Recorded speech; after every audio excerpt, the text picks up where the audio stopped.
আসসালামু আলাইকুম রহমতুল্লাহ। প্রিয় শিক্ষার্থী বন্ধুরা, টার্গেট আইইউ এর আজকের আয়োজনে আমরা দেখব সূরা আলী ইমরান থেকে গুরুত্বপূর্ণ 5টি প্রশ্ন। আমাদের প্রথম প্রশ্ন আজকে ছিল এভাবে যে রব্বানা লা তুজিগ কুলুবানা বা'দা ইয হাদাইতানা ওয়া হাব লানা মিন লাদুনকা রাহমা ইন্নাকা আনতাল ওয়াহ্হাব। উক্ত আয়াতটি প্রতিনিধিত্ব করে নিচের কোন অপশনের সঙ্গে? অর্থাৎ প্রথমত আমাদের এই আয়াতটা অর্থ করতে হবে, অর্থ জানতে হবে, বুঝতে হবে এখানে আল্লাহ তাআলা আমাদেরকে কি জানাইতেছে। এরপর বাদ বাকি 4টা অপশনেরও আমরা অর্থ করব এবং দেখব যে আয়াতটা নিচের কোন আয়াতের সঙ্গে মিল রয়েছে বা প্রতিনিধিত্ব করে। তো আয়াতটিতে আল্লাহ তাআলা বলতেছে যে রব্বানা, হে আমাদের প্রতিপালক, অর্থাৎ আমরা দোয়া করতেছি আল্লাহ তাআলার কাছে, রব্বানা, হে আমাদের প্রতিপালক, লা তুজিগ, আপনি কি করেন না, বক্র কইরেন না, বাঁকা কইরেন না। কি বাঁকা কইরেন না? কুলুবানা, আমাদের অন্তরসমূহকে, আমাদের কল্পকে আপনি বাঁকা কইরেন না। বা দা, পর, কিসের পর? ইদ হাদাইতানা, আমাদেরকে হেদায়েত দান করার পর। ইদ হাদাইতানা, অর্থাৎ হেদায়েত দান করার পর আমাদের অন্তরকে আর কি কইরেন না, বাঁকা কইরেন না। ওয়াহাবলানা, এবং আমাদেরকে দান করুন, মিল্লা দুঙ্কা, আপনার পক্ষ হতে, রহমা, অনুগ্রহ বা দয়া। ইন্নাকা, নিশ্চয় আপনি, আনতাল ওয়াহাব, মহান দাতা। তো আল্লাহ তাআলা বা এই আয়াতে আমরা আল্লাহ তাআলার কাছে একটি দোয়া করতেছি যে হে আল্লাহ তাআলা, আপনি আমাদের অন্তরকে কি করেন না, বক্র করেন না বা বাঁকা করেন না, অন্যদিকে ফেরাই নিয়েন না হেদায়েত দান করার পর। নিশ্চয়, এবং আপনি আমাদেরকে কি করুন, আপনার পক্ষ হতে অনুগ্রহ দান করুন, নিশ্চয় আপনি কি মহান দাতা।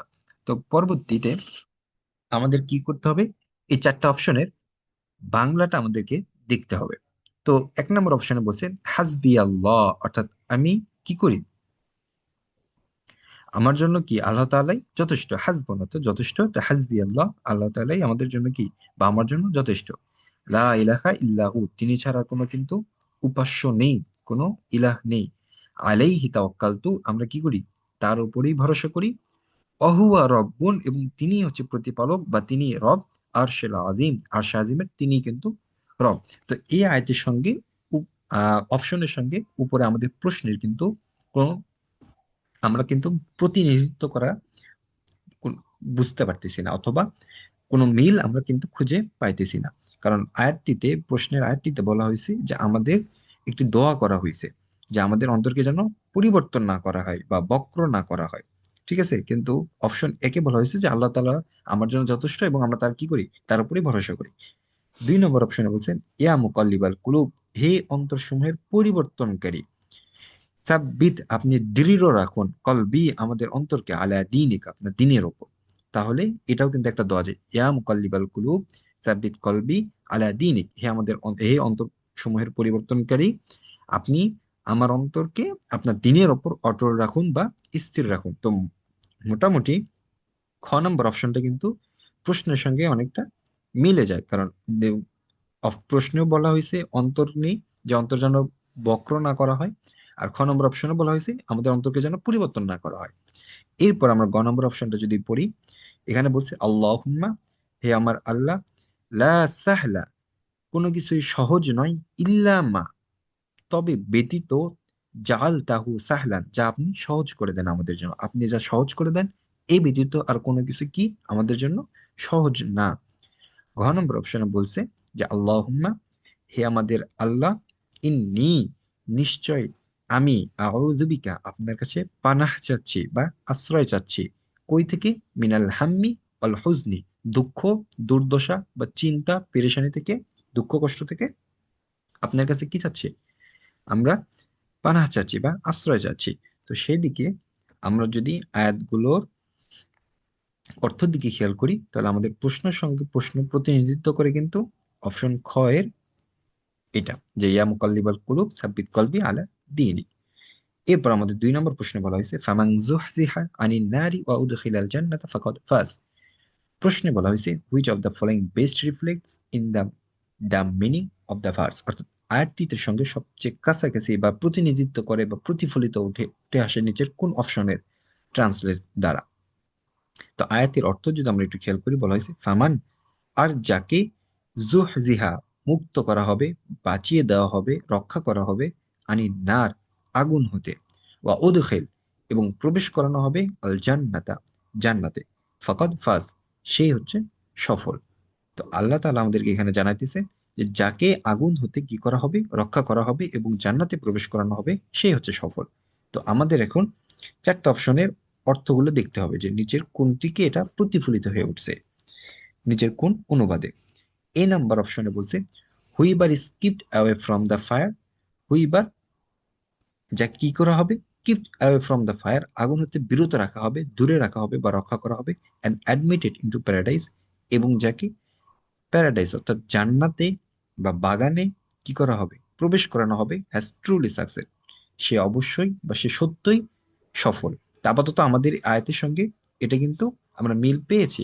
এরপর আমাদের বাকি তিনটা অপশন অর্থ দেখতে হবে।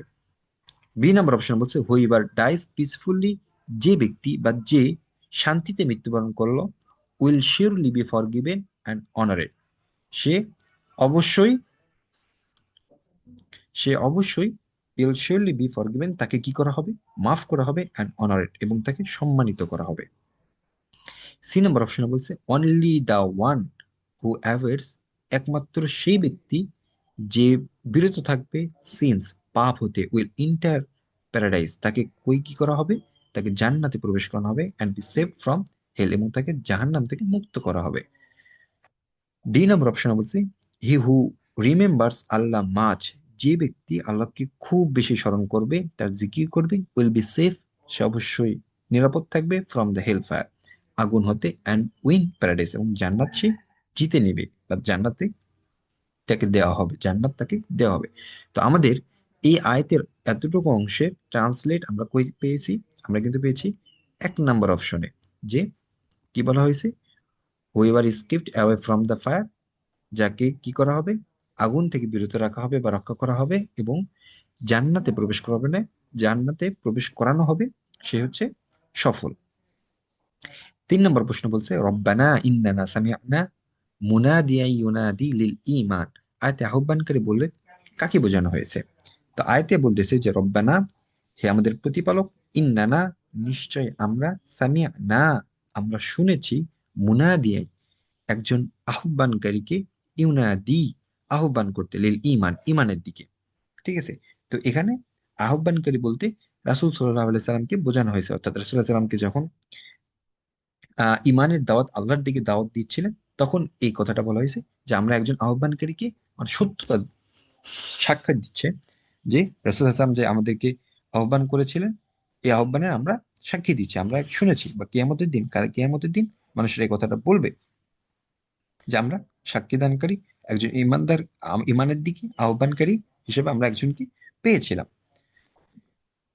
4 নম্বর প্রশ্ন বলছে ইন্নাল্লাহ আস্তাফা আদম ওয়া নূহা, উক্ত আয়াতে নির্বাচন করা 4 জনের মধ্যে কার নাম নেই, অর্থাৎ সূরা আল ইমরানের এই আয়াতাংশ, এটা 33 নম্বর আয়াত, 33 নম্বর আয়াতে বলা হয়েছে ইন্নাল্লাহ আস্তাফা আদম ওয়া নূহা ওয়া আলা ইব্রাহিমা ওয়া আলা ইমরান আলাল আলামিন।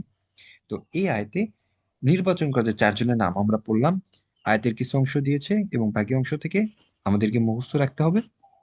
তো বলছে এর ভিতর কার নাম নেই, তা আমরা এখানে আদম আলাইহিস সালামের নাম পেয়েছি, নূহ আলাইহিস সালামের নাম পেয়েছি। আয়াতের পরবর্তী অংশে আছে ওয়া আলা ইব্রাহিমা, অর্থাৎ ইব্রাহিম আলাইহিস সালামের বংশধর, ওয়া আলা ইমরানা, এবং ইমরান আলাইহিস সালামের বংশধর। তো তার মানে এই 4 জনের নাম, অর্থাৎ আদম আলাইহিস সালাম, নূহ আলাইহিস সালাম, ইব্রাহিম আলাইহিস সালাম এবং ইমরান এর নাম এখানে ছিল। তো নাম কার নেই? নাম কিন্তু নেই মুসা আলাইহিস সালামের।